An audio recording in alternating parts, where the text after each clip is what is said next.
A doença de Alzheimer é uma doença que não tem cura conhecida até o momento, mas tem tratamento. E o tratamento posterga o grau de dificuldade que a pessoa vai ter com a perda das funções de memória, o impacto que ela causa na perda das funções do cotidiano. Então, a Associação Brasileira de Alzheimer tem várias frentes de trabalho, onde a gente trabalha ajudando com as autoridades na elaboração de política pública, no trabalho com os direitos dos pacientes, para eles se organizarem e poderem obter medicação, que o governo inclusive dispensa uma grande parte dessas medicações, e também promovendo o conhecimento científico entre os profissionais de saúde, de maneira em que se diagnostique melhor, se trate melhor. A gente sabe que é uma doença que tem, por exemplo, o diagnóstico, quanto mais precoce ele for, melhor é. Por isso que se criou um slogan na Brás, que é Alzheimer, quanto mais cedo você souber, mais tempo terá para lembrar. Que aí o diagnóstico é feito mais precocemente, a medicação e os outros recursos são introduzidos mais precocemente, a gente consegue um resultado melhor na vida do indivíduo. Então, isso a gente faz através todas essas ações científicas de conscientização, nos nossos grupos informativos, nos nossos grupos de apoio, na literatura, material de divulgação, todas as frentes são relacionadas a isso. Sim, esse problema é um problema que está acontecendo no mundo todo, no Brasil não é diferente. A população com envelhecimento populacional, como a doença de Alzheimer e as doenças assemelhadas são associadas ao envelhecimento, quanto mais velha fica a população, maior é o número de pessoas. O Distrito Federal tem algumas áreas dele que tem uma população de idosos que chega a quase 25%.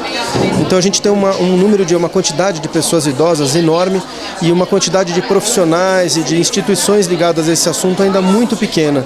Então há uma demanda reprimida, uma necessidade de apoio, de trabalho nessa área. Essa doença acomete as pessoas numa faixa etária mais elevada. E todos nós sabemos que Brasília está envelhecendo. Agora, por outro lado, a gente sabe que aos 60 anos, 2% das pessoas têm demência, né? Doença de Alzheimer ou alguma doença da família, digamos assim. E essa prevalência, essa taxa de frequência, mais ou menos dobra a cada 7 anos, de tal sorte que aos 80 anos, 30% tem, perto dos 90 anos, quase metade dos idosos tem. Agora, não determina, é um fator de risco. Agora, é preciso fazer uma distinção também, porque também existem casos de doença demencial, principalmente a doença de Alzheimer, que acontecem antes dos 60 anos, são chamadas as doenças de início precoce.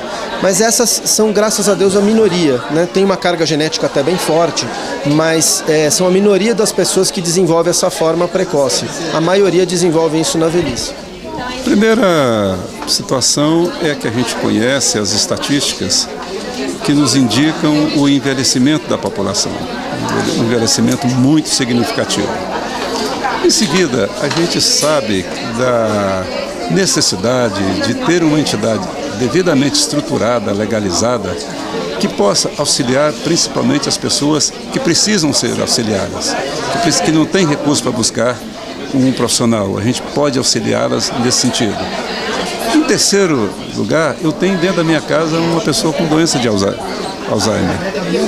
E também busco aqui neste grupo conhecer melhor a situação, me informar melhor e buscar onde eu possa trocar ideias. Esse é que me motivou a fazer isso. Sim, existe uma máxima que tudo que faz bem para o coração faz bem para o cérebro. Então, se nós pensarmos que colesterol alto, diabetes, pressão alta, obesidade, sedentarismo fazem mal para o cérebro e até também se constituem fatores de risco para as doenças demenciais, por exemplo, vascular, até o próprio Alzheimer em alguns casos, isso faz sentido. Agora, não é uma determinação como... não se conhece ainda, por exemplo, um determinado alimento que a pessoa fazendo uso dele vai prevenir que tenha doença ou coisa assim nesse sentido. A gente sabe que alguns tipos de elementos, alguns tipos de alimentos favorecem. Então não seria exatamente o alimento em si, mas os hábitos de vida saudáveis, e aí inclui-se uma alimentação saudável. Com certeza sim, alguma relação tem. Tempo ninguém falava em prevenção, hoje nós falamos. O nosso tema maior e que nós achamos é exatamente isso, é prevenção. Praticar exercícios físicos e ter uma alimentação saudável.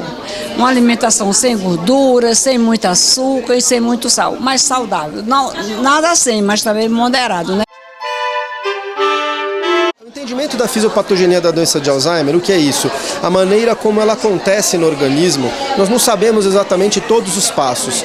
Se sabe que por um determinado momento, a teoria mais aceita hoje ainda é a teoria da cascata amiloide, na qual uma proteína chamada precursora beta-amiloide, ela é clivada, ela é dobrada de uma maneira errada, como se fosse uma dobra de um cartão, por exemplo, é feita de maneira incorreta, essa proteína fica anômala, e uma outra proteína também, que é a proteína tal, que acontece uma alteração, e essas proteínas acabam se depositando de forma anômala na célula cerebral e no interstício, e isso provoca a morte do neurônio, a morte da célula nervosa cerebral.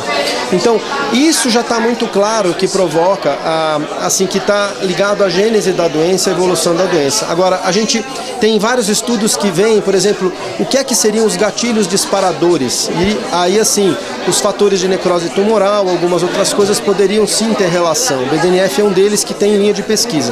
Agora, a gente sabe que a teoria da cascata amiloide, ela sofreu várias críticas, ela tem 22 anos de existência, ela ainda é a melhor maneira de explicar a doença, mas ela não explica tudo. Então, há muitas pontas ainda a serem esclarecidas e melhores, as coisas mais amarradas. Da parte genética, a gente sabe algumas coisas bem claras. Você tem genes de risco e você tem genes de determinação. Os genes de risco, como a apolipoproteína 4, o ApoE4, são genes que podem, quem tem 2 alelos ApoE4, tem mais chance de desenvolver a doença, mas também não são determinantes de que vai desenvolver a doença. Por isso que não se faz nas pessoas mais velhas dosagem dessa identificação desse gene, porque a chance de ter ou não ter de quem tem o gene não é tão grande assim. Agora, em genética de doença de Alzheimer é preciso fazer uma distinção, porque as formas, como eu disse, as formas precoces que acontecem antes dos 50 anos, essa sim tem uma herança genética forte, de caráter chamado autossômico dominante. E aí nós temos os genes que codificam pré-senilina 1, pré-senilina 2, que são proteínas. Esse sim, se a pessoa tiver o gene, ela tem 100% de certeza de que vai ter a doença se chegar na idade suficiente, e geralmente não é a idade avançada, é a doença precoce. Nós vimos recentemente até um filme premiado por Oscar, o Pra Sempre Alice, que trouxe essa questão, e aí os filhos inclusive fazem a testagem genética, mas ali porque se está falando no contexto de doença de Alzheimer precoce. Na doença tardia isso não é feito porque não tem muito sentido, não provoca até resultado prático. E às vezes até a pessoa ser portadora de um gene de risco, o gene de risco quer dizer, olha, pode ser que você tenha, não diz que vai ter. Então às vezes isso mais causa angústia do que realmente produzir alguma coisa importante. E é um risco também que não é tão alto, ele não prediz assim de uma maneira tão forte que a pessoa vai ter. Quando a gente fala em fator de risco, a gente está dizendo que é algo que aumenta a chance de uma pessoa ter, mas não determina. Então a gente sabe que quanto mais velho é o indivíduo, maior a chance dele ter. Mas nós vemos pessoas de idade muito avançada, 90, centenários até, que têm a cognição muito preservada. Então não Agora, por outro lado, a gente sabe que aos 60 anos, 2% das pessoas têm demência, né? Doença de Alzheimer ou alguma doença da família, digamos assim. E essa prevalência, essa taxa de frequência mais ou menos dobra a cada 7 anos, de tal sorte que aos 80 anos 30% tem, perto dos 90 anos quase metade dos idosos tem. Agora, não determina, é um fator de risco. Agora, é preciso fazer uma distinção também, porque também existem casos de doença demencial, principalmente a doença de Alzheimer, que acontecem antes dos 60 anos, são chamadas as doenças de início precoce.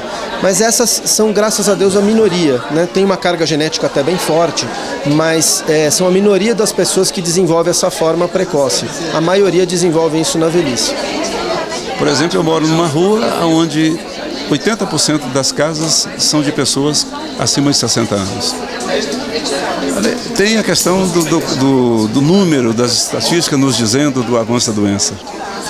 Há indicativos de um percentual muito elevado da incidência de doenças de Alzheimer, principalmente nos bairros mais tradicionais, tipo Lago Norte, Lago Sul, Plano Piloto. Há uma incidência muito grande e a gente precisa de ter estrutura para chamar essas pessoas para um outro caminho, né? Para chamar essas pessoas para um lado de que possam receber um atendimento, possam ser melhor informadas, possam receber uma atenção que hoje o Estado, infelizmente, ainda não pode oferecer.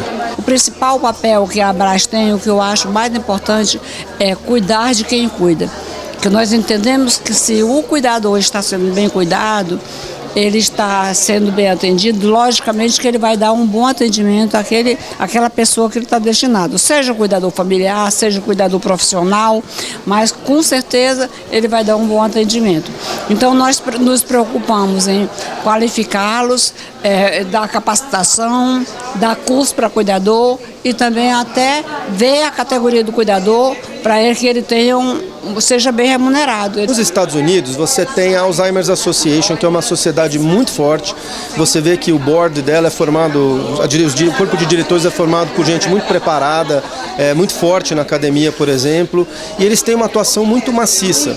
Esse filme Pra Sempre Alice, por exemplo, que eu gosto muito do exemplo dele, é porque ele foi muito bem pensado. Esse filme foi feito assim, eles fizeram uma consultoria de como é que lida com o cuidador, de como é que lida com as questões de remédio, como é a progressão das deficiências, ou seja, houve uma consultoria ali para ser um filme também educativo. Ele é muito bom em muitos aspectos, é uma história romanceada, evidente, mas ele é muito útil nesse sentido. Então, lá fora a gente vê que o nível de organização da sociedade já é muito maior. E no Brasil a gente tem algumas associações, a Brasa é a única que tem caráter nacional, você tem a APAS também no Rio de Janeiro, que é uma associação tradicional mais local no Rio de Janeiro, tem uma associação em Curitiba, mas ainda há necessidade de um aumento muito grande. Mesmo aqui no Distrito Federal, isso está sendo criado de uma maneira onde nós começamos pequenos, com um grupo de apoio, mas a ideia é que a gente possa expandir para beneficiar um número maior de pessoas. E é como todo trabalho voluntário, é um trabalho feito pelas pessoas, para as pessoas. E não é uma associação médica, é uma associação composta por profissionais de saúde, cuidadores, familiares, ou seja, pessoas que tenham interesse em apoiar essa causa, trabalhar pela divulgação desse assunto e pelos objetivos da sociedade.